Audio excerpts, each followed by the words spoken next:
नमस्कार दोस्तों, voice with Kushwaha channel पर आपका स्वागत है। और आज की कहानी है ब्रह्म पिशाच। हरिपुर इलाके में एक परिवार रहता था। उनका नाम राजा राम था। वे एक बैंक के कर्मचारी थे। शहर से थोड़ी दूर पर उनका गांव था। उनकी पत्नी ज़्यादातर अपने गांव में ही रहती थी। उनकी बेटी नीलिमा करीब 15 या 16 साल की रही होगी। हाई स्कूल की परीक्षा दे रही थी। राजा राम के 4 बेटे थे। सबसे बड़ा अनुभव बहरिया ब्लॉक में अधिकारी था। राजा राम के मकान की छत से लगी हुई मेरी भी छत थी। मैं भी बैंक में ही कर्मचारी थी। एक दिन नीलिमा खुश खुश मेरे पास आई। भाभी जी, भैया की शादी तय हो गई है। सुना है कि भाभी का स्वभाव बहुत ही अच्छा है। कल हम लोग शादी में गांव जा रहे हैं, आप भी चलिए ना।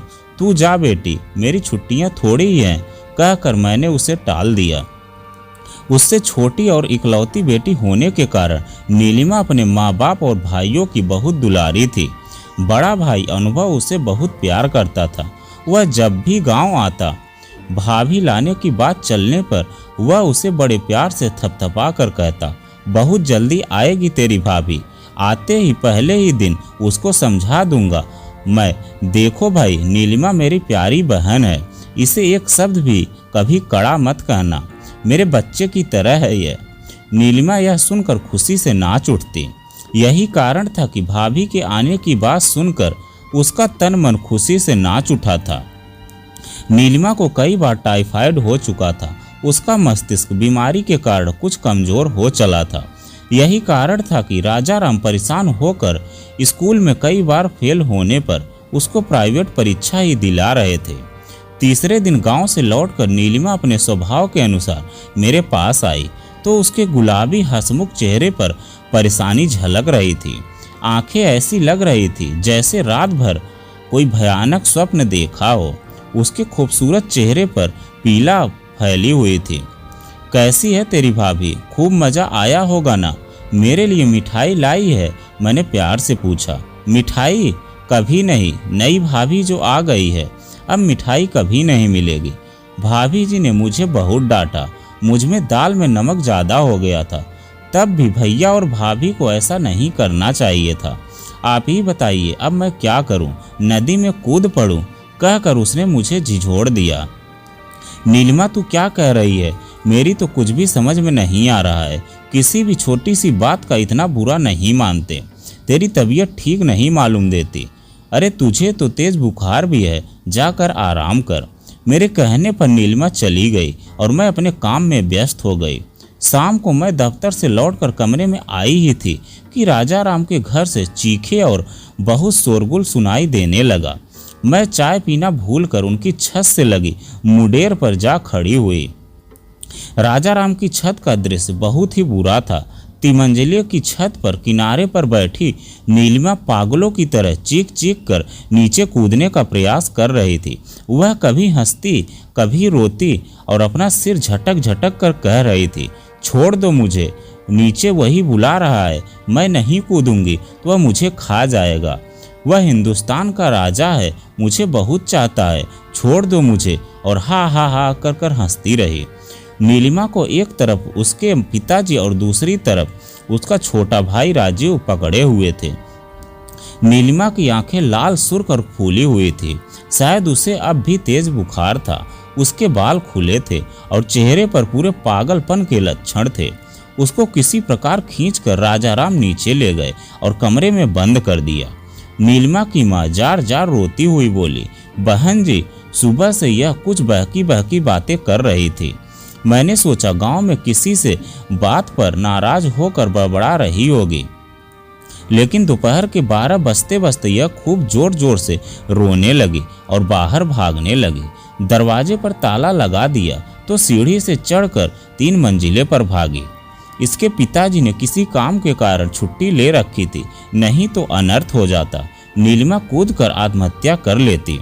लड़की की जात, अब मैं क्या करूं बहन जी, कुछ भी समझ में नहीं आ रहा है, आप ही बताइए ना कोई उपाय। यह कहकर नीलिमा की माँ दीनहीन सी बिलक पड़ी। स्वाभाविक ही था कि खूबसूरत जवान लड़की देखते ही देखते न जाने क्यों अपना संतुलन खो बैठी थी। आप घबराइए नहीं, मुझे तो लगता है कि इसे किसी बात का धक्का पहुंचा है। कुछ दिमाग कमजोर तो है ही, इसका बर्दाश्त नहीं कर पाई और अपने दिमाग का संतुलन खो बैठी। इसको जल्दी ही वाराणसी या कानपुर ले जाकर किसी मानसिक इलाज करने वाले डॉक्टर को दिखाइए, नहीं तो इसकी हालत खराब हो जाएगी। इसकी जिंदगी आपको बचानी है तो जल्द ही किसी बड़े डॉक्टर के पास ले जाइए। अभी मैं नीलिमा की मां को सुझाव दे ही रही थी कि सामने रहने वाले एक किराएदार पंडित जी हाँफते हाँफते आ पहुंचे। भाभी जी, काम हो गया, ओझा महाराज मिल गए, जरा सी देर में ही नीलिमा ठीक हो जाएगी। पंडित जी अपने शब्दों में करुणा भर कर बोल रहे थे, किंतु उनके चेहरे पर एक कुटिल मुस्कान खेल रही थी। एक क्षण चुप रहकर वह अपनी आंख के कोरों को पोंछने लगे। भाभी जी, अब देर मत कीजिए, दान दक्षिणा जो भी कुछ ओझा महाराज मांगे वह सब पूरा करके अपनी बिटिया के प्राण लौटा लीजिए। इतनी खूबसूरत इकलौती बेटी है आपकी, इसके लिए तो लाखों न्यौछावर किया जा सकता है। इसकी हालत देखकर तो मेरा कलेजा फटा जा रहा है। यह कहकर अपनी लंबी चोटी ऐंठते हुए पंडित जी मुंह पोंछ कर धीरे से मुस्कुरा उठे, जिसे मेरे सिवा और कोई न देख सका। पंडित जी के हृदय में बेटी के लिए इतनी करुणा देखकर नीलिमा की मां को विश्वास हो गया कि ओझा महाराज अवश्य उसकी बेटी के अंदर का भूत पिशाच अपनी मुट्ठी में करके उसकी बेटी को स्वस्थ कर देंगे। पंडित जी सबको लेकर नीचे उतर गए। मैंने उन्हें रोककर समझाना चाहा, किंतु इस समय तो उन लोगों पर पंडित और ओझा महाराज का पूरा विश्वास जम चुका था। जिज्ञासावश मैं भी छत पर से ही उसके आंगन का नजारा देखने लगी। खद्दर का कुर्ता धोती, सिर पर पीली पगड़ी, 1 फुट लंबी तोंद, कंधे पर लाल अंगोछा और बड़ा सा लटकता झोला, ऐंठी सी मूछे और एक आंख पत्थर की। ऐसे थे ओझा महाराज। उनकी मनहूस सी सूरत देखकर पहले राजा राम ने पत्नी को आंख के इशारे से मना किया, किंतु उन पर तो जैसे कोई जादू डाल दिया गया हो। ऐसी दृष्टि उन्होंने राजा राम को घूरा, जैसे वह कह रही हो, चुप रहो, पैदा तो मैंने किया है, भला तुम क्या जानो संतान का दर्द, मरता क्या न करता। बेचारे राजा राम चुप हो गए। अब ओझा महाराज ने अपना काम आरंभ किया। उन्होंने एक थाली में फूल रखकर ढेर सारे कपूर और लोबान सुलगा दिया। चारों तरफ धुआं फैलने लगा। अब नीलिमा को, जो कमरे में बंद थी, खोला गया। ओझा महाराज के सामने कई लोग उसे पकड़कर बैठ गए। वह अपने को छुड़ाने के लिए हाथ पैर मारने लगी और वहीं पास में रखे ओझा महाराज के डंडे को उठाकर उन्हीं की पीठ पर दे मारा। अचानक इस मार से ओझा महाराज बिलबिला उठे। देखा आप लोगों ने, यह कोई छोटा मोटा भूत पिशाच नहीं है, पिशाचों में वरिष्ठ ब्रह्म पिशाच है। किसी निरपराध ब्राह्मण की हत्या होने पर उसकी आत्मा ही ब्रह्म पिशाच बन जाती है। चलते समय ही मैंने यह समझ लिया था कि यही होगा और एक मंत्र पढ़कर मैंने उस पर चोट कर दी थी, इसीलिए इसने मुझे मारा है। अभी क्या, अभी तो यह ऐसी छलांग लगाएगी कि छत पर कूद जाएगी। जिसको यह पिशाच पकड़ता है उसमें हाथी की शक्ति आ जाती है। अरे बाबूजी, यह पिशाच कोई छोटी मोटी शक्ति नहीं है, चुटकी बजाते प्राण हर लेता है यह। धन्य है महाराज, आप बिल्कुल ठीक बात कर रहे हैं। अभी यह छत से नीचे कूद रही थी। नीलिमा की मां अंतर्यामी ओझा महाराज पर पूरी तरह से न्यौछावर होती हुई बोली। वही नहीं, इस बात से वहां उपस्थित सभी लोग आश्चर्य से एक दूसरे का मुंह देखने लगे। सिर्फ पंडित जी मंद मंद मुस्कुरा रहे थे। राजा राम भी प्रभावित होते हुए बोले, आप सच कह रहे हैं, इसके अंदर हाथी की शक्ति आ गई है। मुझे 3 जगह यह दांत भी काट चुकी है। जिस कमरे में यह बंद थी उस कमरे की सारी चीजों को तोड़ फोड़ डाला है। कपड़ा देखिए, इसने दांतों से फाड़ फाड़ कर चिथड़ा कर दिया है। अब तो बेटी के प्राण आप ही बचा सकते हैं महाराज। अपनी मंत्र विद्या से जल्द ही ब्रह्म पिशाच को अपनी मुट्ठी में कीजिए। कहते कहते राजा राम भी रो पड़े। आप चिंता न कीजिए, अभी मंत्र मारकर मैं इसकी शक्ति अपनी मुट्ठी में जकड़ लेता हूँ। हाँ, आप लोग इसको संभाल नहीं पाएंगे, इसीलिए चारपाई पर लिटाकर रस्सी से इसके हाथ पैर इतने जकड़ दीजिए कि यह तनिक भी न हिलने डुलने पाए। अगर ऐसा नहीं करेंगे तो यह एकाध को घायल भी कर देगी। नहीं, नीलिमा आंखें निकालकर जोर से चीखी, लेकिन तभी ओझा महाराज का इतनी जोर का झापड़ उसके गाल पर पड़ा कि पांचों उंगलियों के निशान उभर आए। नीलिमा चीखती रही, किंतु ओझा महाराज की जादुई गिरफ्त में आने वाले लोग भला अब कहाँ कुछ भी सुन सकते थे। एक लड़की 4 मर्दों से भला कैसे अपने को छुड़ा पाती। नतीजा यह कि वह चीखती रही और लोग बेरहमी से उसे चारपाई में बांधते रहे। उसके दोनों पैर चारपाई तथा हाथ खिड़की की रसछड़ से बांध दिए गए। अब ओझा महाराज अपने झोले में से एक दोना निकालकर राजा राम को देते हुए बोले, लीजिए, यह मेरा प्रसाद है, इसमें 5 बतासे हैं, इसे मैं घर से ही अभियंत्रित करके लाया हूँ। बस यही दवा है, इसमें से 2 अभी, 2 कल सुबह और 1 परसों सुबह। अब बतासा खिलाकर ओझा महाराज नीलिमा पर धीरे धीरे अपना मंत्र पढ़कर फूंक मारने लगे और लोगों ने आश्चर्य से देखा कि ओझा के फूंक मारते ही बस 5 मिनट में नीलिमा ने धीरे धीरे चुप होकर अपनी आंखें बंद कर ली। नीलिमा के शांत हो जाने पर ओझा महाराज मुस्कुराए और मूंछों पर ताव देते हुए बोले, देखा आपने, मंत्र ने काम करना शुरू कर दिया।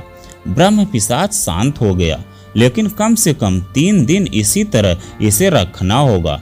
मैं घर जाकर 3 दिन 3 रात उपवास रखकर इसकी पूजा करूंगा, तब जाकर इसे उतार पाऊंगा।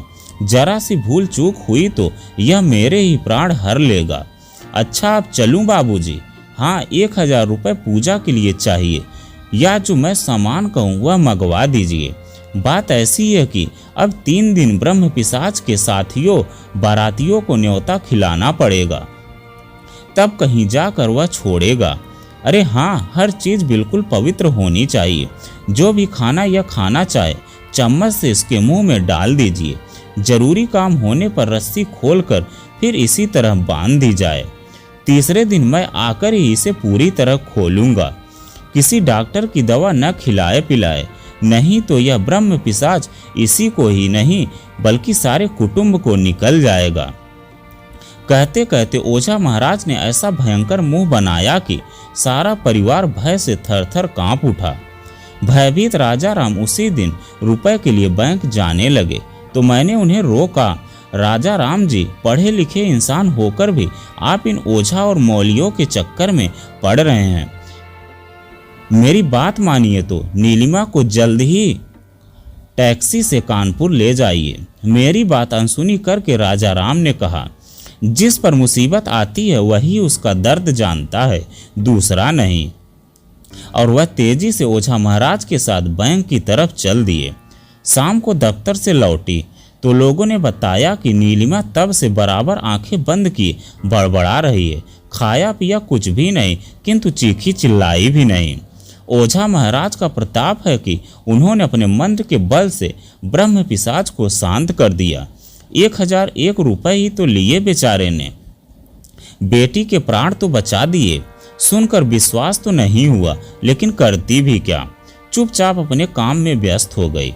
दूसरे दिन शाम को दफ्तर से लौटकर अपने घर कानपुर जाने के लिए मैं अपनी अटैची ठीक ही कर रही थी कि राजा राम का बड़ा बेटा अनुभव रोता सिसकता हुआ आ खड़ा हुआ। बहन जी, नीलिमा अब नहीं बचेगी।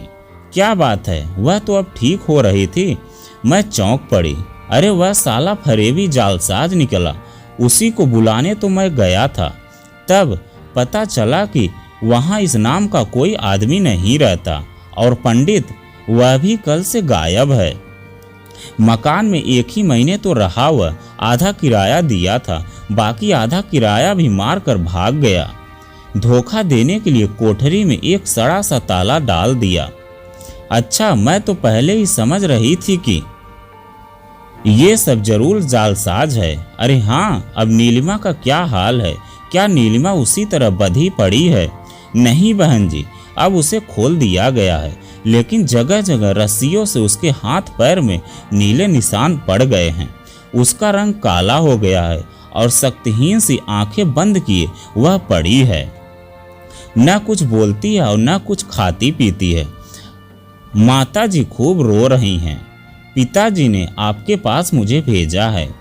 आपका परिचय कानपुर के हॉस्पिटल में जरूर होगा। अनुभव ने ऐसी याचना भरी दृष्टि से मुझे देखा कि मैं अंदर तक करुणा से भर उठी। नतीजा यह हुआ कि उसी वक्त हम लोग नीलिमा को लेकर कानपुर चल दिए। वहां एक मनोचिकित्सा के विशेषज्ञ मेरे परिचित निकल आए। उन्होंने फौरन नीलिमा को देखा भाला। उन्होंने बताया कि नीलिमा को ओझा ने बतासा किसी ऐसी नशीली चीज में डुबो कर दिया था जिससे उसे नींद आ रही है। ब्रह्म पिशाच नहीं, इसे किसी बात का गहरा आघात लगा है। जो लोग दिमाग से कमजोर होते हैं आघात खाकर अपना संतुलन खो बैठते हैं।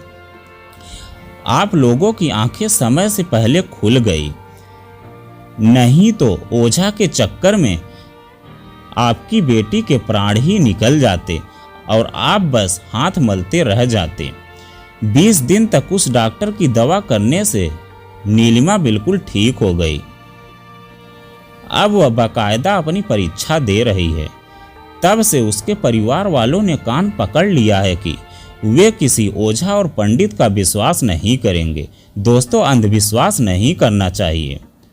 तो दोस्तों, यह कहानी आपको कैसी लगी कमेंट में लिखकर ज़रूर बताइएगा। अगर आप हमारे चैनल पर नए हैं तो प्लीज़ चैनल को सब्सक्राइब कीजिएगा और वीडियो को एक लाइक कीजिएगा। तो चलिए मिलते हैं एक नई कहानी के साथ में एक नए वीडियो में। कहानी सुनने के लिए आपका बहुत बहुत धन्यवाद।